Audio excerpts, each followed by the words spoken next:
So I guess the follows on well from the previous conversation about the importance of regulation, and the importance of regulation being to protect the public. There's a lot of confusion about CQC and their regulation. So just by way of outline here, CQC, part of the confusion to begin with is that CQC does not regulate professions. CQC regulates organisations, organisations that provide health and care services, and it is the services that are provided that they regulate.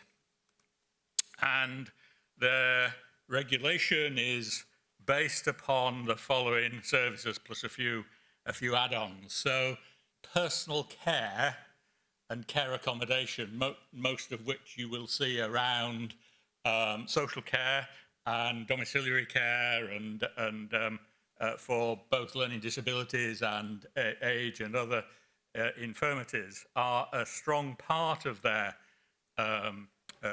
remit. And then we get into the more clinical aspects. The treatment of disease, disorder or injury is a category. Surgical procedures is a category. Diagnostic and screening procedures, and then there's 2 or 3 separate ones that I've clumped together as maternity, family planning and termination of pregnancy that they regulate. Patient transport they regulate, and there's other services on that are borderline.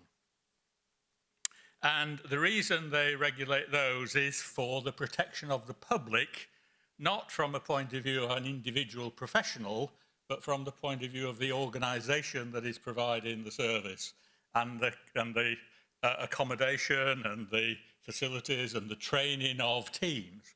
And it is the organisation that is accountable for CQC. And I should go on to say that when you look at the basis on which they operate, it's all neatly summarised in a very easily identifiable document called the Health and Social Care Act 2008, Regulated Activities Regulation 2014, and it's all contained in Schedule 1, which was amended in 2022, because in 2014, when it was first set up, they had a 7-year remit in order to do such services. You will all have ready access to that document, which is ever so easy to read, which explains exactly what you have to do in order to satisfy CQC. No. Unlike, I think I'm safe in saying, unlike the aspiration that Gareth talked about, that the professional regulator is there and with an appetite to see excellence in practice, and is seeking hard to work more closely with the professions, CQC has established over the years a reputation for being fickle, a reputation for being robust as the entry point, and an organisation that books no excuses. May or may not be true, but it appears that way very often. And certainly the 2 encounters that I've supported members through have started with an incredibly robust legal challenge to an organisation which was designed to put the fear of God up everybody's backsides, and before even engaging a basic conversation. And I think sitting behind that is one of the reasons why there is a lot of anxiety in the audiology community. But let me just do a bit more explanation behind it, because at CQC, you have to remember, it is the Health and Social Care Act for England. The CQC responsibility is for England only. There are equivalent bodies in Scotland, Wales and Northern Ireland, equivalent in the main, but without the same level of regulation and same level of intervention, and certainly the same level of profile with healthcare providers. So it starts off that it's England only. So My apologies to those of you who are not from England, because you will be still seeing all of the social media activity, which doesn't apply in quite the same way. The second thing is, even though it is an organisational regulator, within the legislation, clinical disciplines are listed explicitly. So under certain categories, there is a long list of those clinical professions for whom, clinical professions who are providing the services that are being regulated.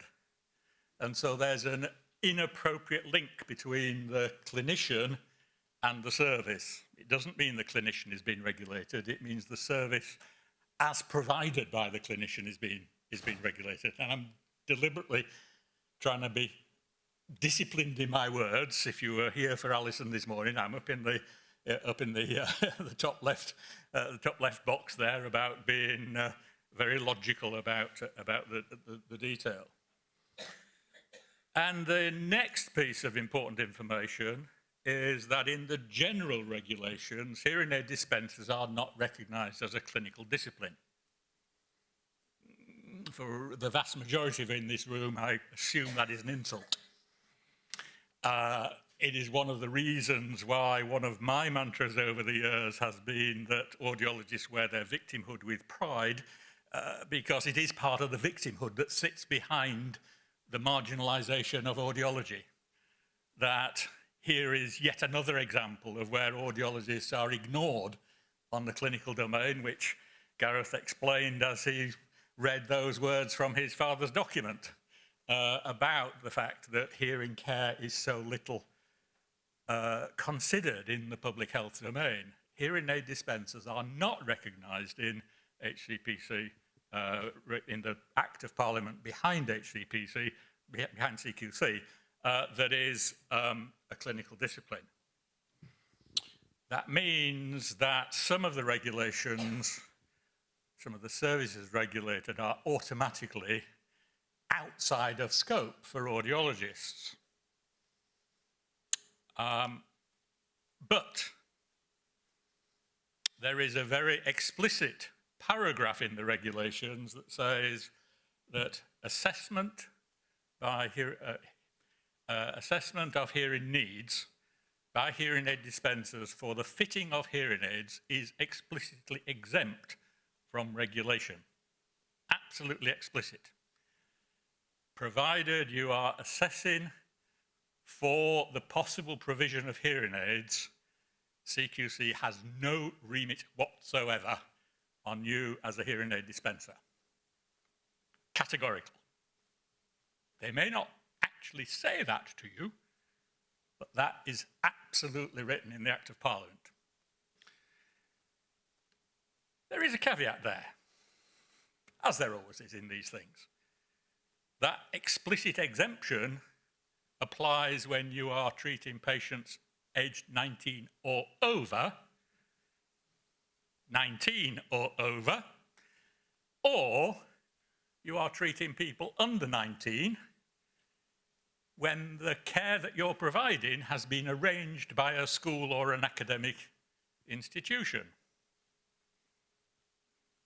Not clear to me whether the brackets there is only 16 to 19 or whether it includes all paediatric care. Might be limited to the 16 to 19 if arranged by a school. So the legal basis is very explicit that you as a hearing aid dispenser cannot deliver care to an 18-year-old unless, if you do, there is a chance that CQC might become interested. And that, I know, is one of the conversations that's been floating around in many guises, including one of the guises about, one of the areas about the med-mal insurance that we are now providing, which excludes minors, but partly it excludes minors because you're not authorised under CQC regulation to practice for minors unless you are CQC registered. We might answer some questions on that later on. And the other caveat is that if you employ other registered professionals who are in that clinical list of professions, then there is a possibility that depending how you employ them and how you use them, they might come under a banner that CQC think is appropriate. If they are acting not in their registered professional capacity on their own clinical recognizance, but are acting as if under your clinical guidance as a hearing aid dispenser, then you're okay. But a nurse is explicitly included in the regulations, and this is where it gets very, very dodgy. If I go back, if I go back to this area here, then the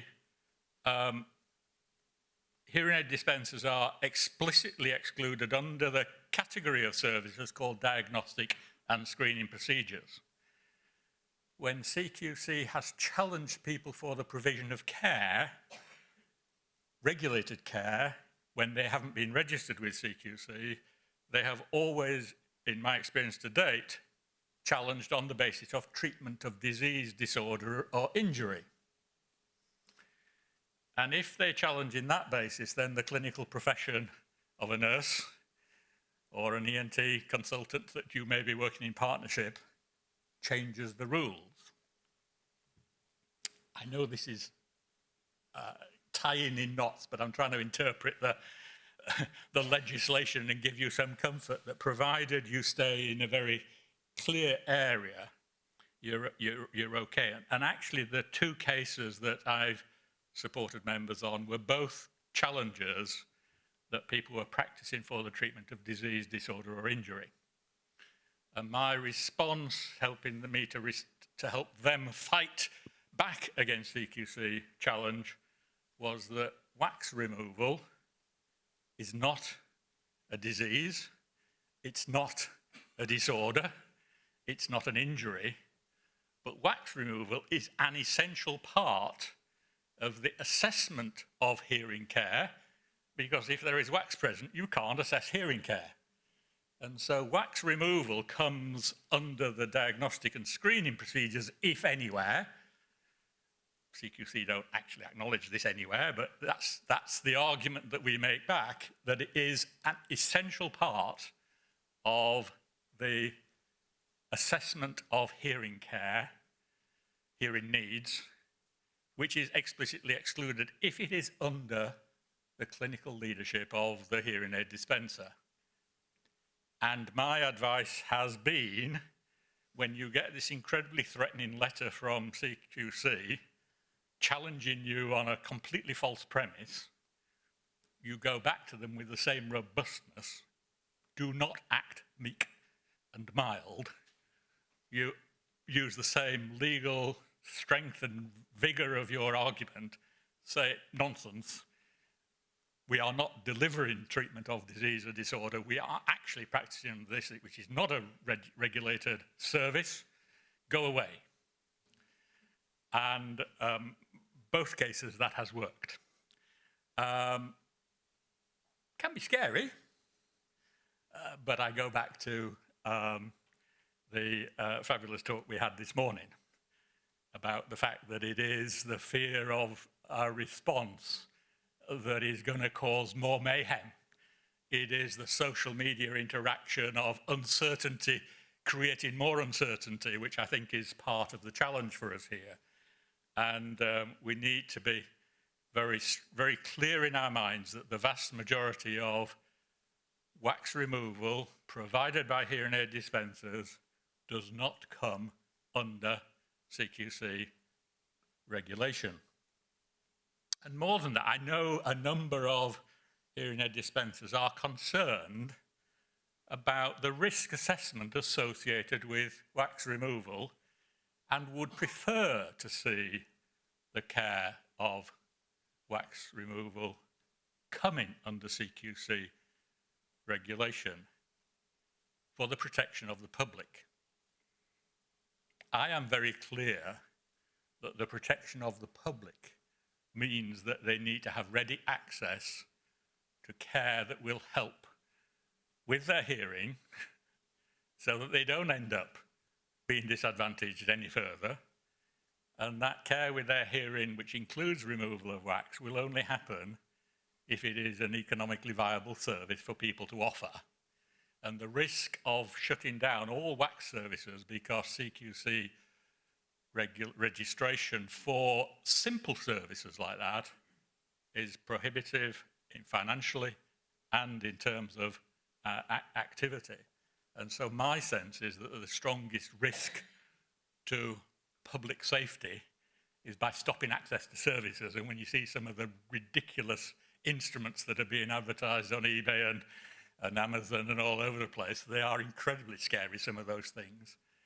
And having a professional bringing their professional knowledge and understanding and experience to that in an appropriate way seems to me to be the best way to provide safe care for the public. So to sum up the thoughts there, it is neither clear nor consistent if you get into the details, and we can make a big headache for ourselves about it. Absolutely very little of audiology can be considered as a regulated service. And especially if you listen to Dr. Chopra's fantastic overview, the minute you get into things which might be regulated services, that's precisely where you need to get into onward referral. Our guidance, BSA guidance on onward referral, is very clear, and that covers almost anything that CQC might be interested in covering, and then it is the service to whom you've referred that is responsible. I think my strongest message is do not be afraid.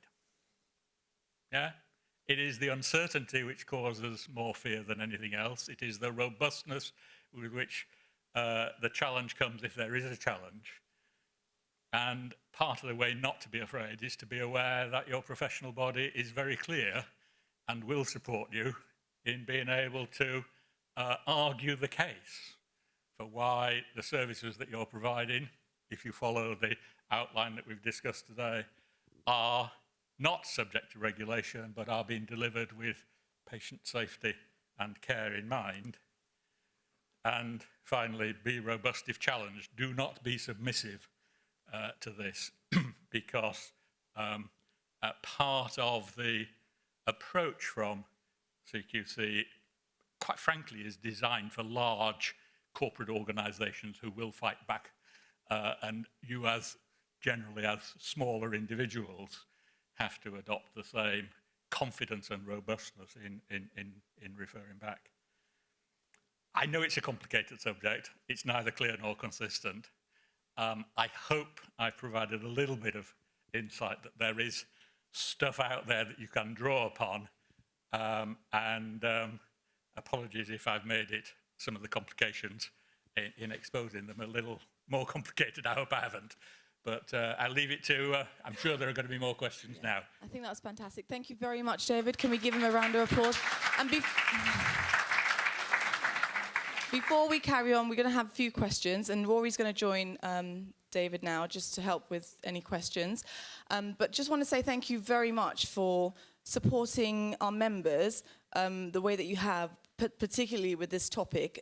We really appreciate it, because obviously it takes going through a lot of paperwork, which we all don't often have time for, and we're very grateful for that. So any questions?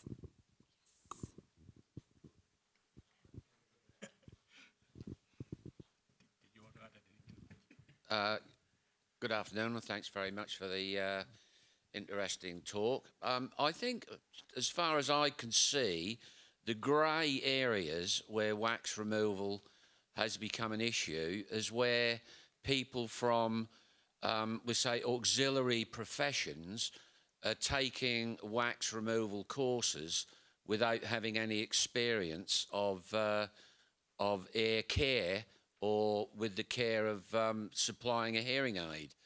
I don't think, to my knowledge, there's been any HADs as you say, robustly challenged on their profession of wax removal. But it's that grey area where many people are now saying, oh, I think I'll go in and clean a few ears out and, you know, we'll see how it goes and make a bit of a living from it.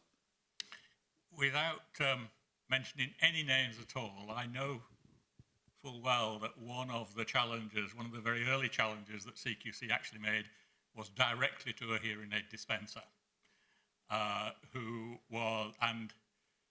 I suspect that the reason CQC got interested was because it was during COVID, and there was a certain amount of frustration within the hearing aid dispenser community about who was and how were they interpreting the regulations during the early stages of COVID. So it is definitely something that hearing aid dispensers have been challenged on.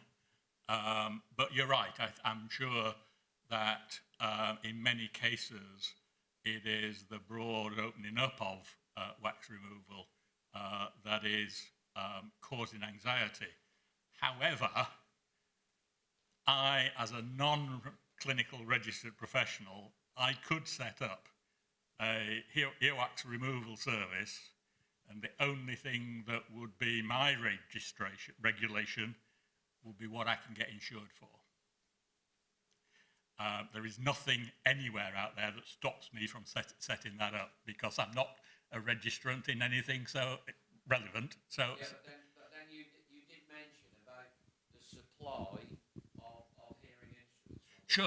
Sure. So that's the protection that you have, that because it is done by a registered hearing aid dispenser or someone working under their clinical supervision, you are absolutely exempt from being challenged on that. And at the moment, the only people who CQC could challenge would be, say, a nurse who has set up a service, who is listed in that service, and they would be challenged. They could be challenged under the treatment of disability, and they would find it harder to argue back against the challenge because they're not covered by the exemption of the hearing aid dispenser. Part of the unclear edges. There's a question. So we've only got time for about 2 more questions, I'm afraid. So I'll try. Can I just add a little bit Yes. to the answer, because Jeff asked 2 questions. What stops them just getting training and going out and setting up on their own? On that front, you're really relying on the people who are currently offering training courses. And there's nothing that would potentially stop me as a trainer training David, other than I know he doesn't have the background, so I wouldn't accept him on my training course. And you're going to have to put a bit of faith in the people who are currently training people in earwax removal, that they won't take on anyone who doesn't have the necessary minimum standards. I did recently turn someone down who currently does colonic irrigations, and I said, different shit, different hole. Thank you, Rory. That's all right.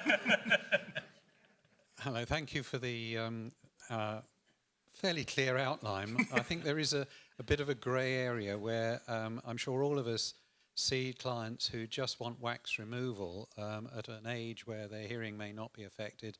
They're not coming actually out of interest of needing a hearing aid or hearing assessment. They just want the wax removed. Where do we stand with regard to that argument that we're providing care for hearing or hearing aid provision? I would argue that it is absolutely included in the hearing aid dispenser remit of that is the protected function, that you are doing a hearing assessment at that point by virtue of the inspection that you're doing and the removal of the wax. That's part of the process, is it not? Yeah, I mean, as a practice, we offer a free hearing check as well. But I think it would be your I think it would be your easy defensive challenge that it is a part of the routine service, that is a part of why you are exempt from the service provision in CQC rules, and therefore you've extended. Why would you be exempt for doing it if you're assessing for it fitting a hearing aid, rather than if you're just removing wax in order that you can see whether there might be a further need? right. seems to me to be easily arguable that it's part of the process. Okay, so the last question now.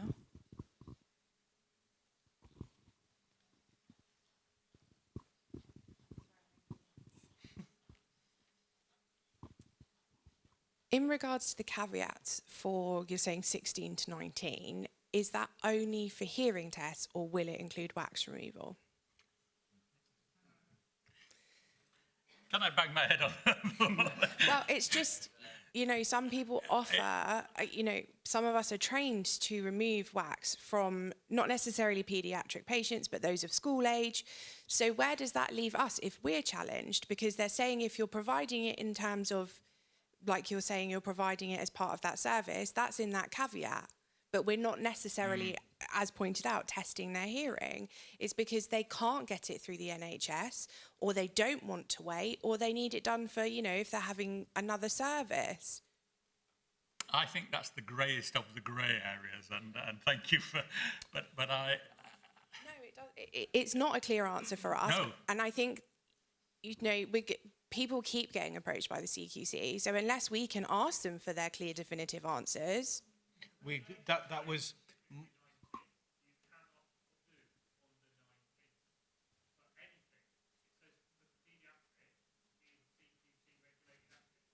But why is 19 why is 18 not the answer? 16-year-olds can go out and get other services that are far more invasive because they're 16. That is part of the nonsense of the regulation as written in 2008. But as it's embedded in an Act of Parliament, and it is not going to be the kind of change that is readily made, sadly, I think it's a real anomaly within the process. So we need to turn away those parents who bring their 16 to 19-year-olds to us because they are desperate. So we have to turn away those 16 to 19-year-olds who come to us out of sometimes desperation because they cannot get the service elsewhere. Yes.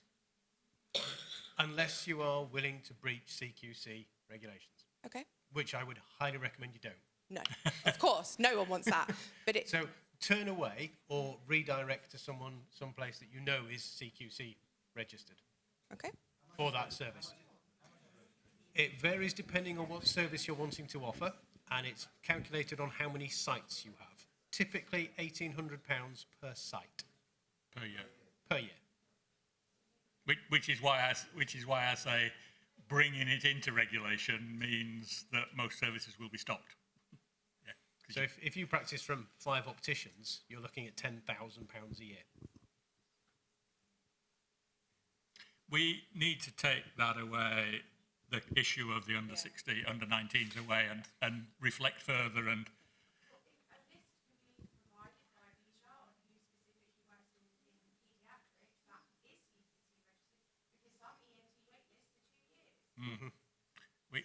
We will take it away and consider and try to come back with an answer, because it is absolutely in the margin of where the regulation is unclear. So apologies for not being able to answer, but we will look into it. My job on this presentation was to go off and interface with the nurses and the regulators, and it came back that I could add nothing of any substance. After 5 weeks of work, I had no solid answers, which is why I sat at the side and went, I can't speak on it because I can't get an answer. So we'll continue to talk. Can I just ask a question to do with law? In the days of old, when we were paying 500 quid a year to HAC, sitting on the HAC council was an MP. And it seems that after the HAC disappeared, goodbye, good riddance, right, and the HBC took over, where is there an MP fighting the cause of all these little grey areas that need looking into and discussing? Let me just respond that it isn't a HCPC issue, because that is about the regulation of individual professionals. This is about the way organisational regulation is applied. The very reason I became Chief Executive of BSHA was because I get frustrated that regulation of organisations and regulation of professionals are in conflict with each other sometimes, and that was a part of the world I wanted to engage in and understand more. The other thing is that there is a parliamentary select committee that focuses on hearing loss and deafness, and potentially that is the one place that would have an interest. The majority of their efforts recently have been about bringing in the British Sign Language Act, which is a result of their intervention or lobbying of the parliamentary group. But that group may be one that could take some conversation forwards with, but in the current climate, who knows who is who? When you can't see a doctor, you can see an MD. Yeah. They'll be at a party somewhere.